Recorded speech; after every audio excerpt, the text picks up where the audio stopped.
Dopo un lungo e sofferto dibattito, il Consiglio regionale ha approvato con 37 voti a favore, 2 contrari e 6 astenuti la nuova legge chiamata Misure per il contenimento finalizzato alla eradicazione della nutria.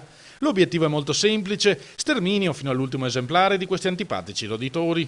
Sarà possibile catturare le nutrie con il trappollaggio e le gabbie, sarà anche possibile abbatterlo attraverso dei strumenti che vengono dati in dotazione a persone nominativamente autorizzate, anche con armi da fuoco, sempre sotto il controllo della provincia, in modo tale che gli interventi di eradicazione vengano fatti nel rispetto della legge. I danni prodotti dalle nutrie vanno dall'indebolimento degli argini per scavare le tane, alla distruzione di culture agricole e ai rischi per la salute umana in quanto portatrici di leptospirosi.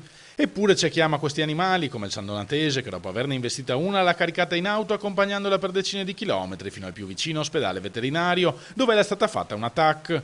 Esame che richiede mesi di attesa per gli sfortunati esseri umani che dovessero averne bisogno, ma evidentemente per le nutrie è subito disponibile.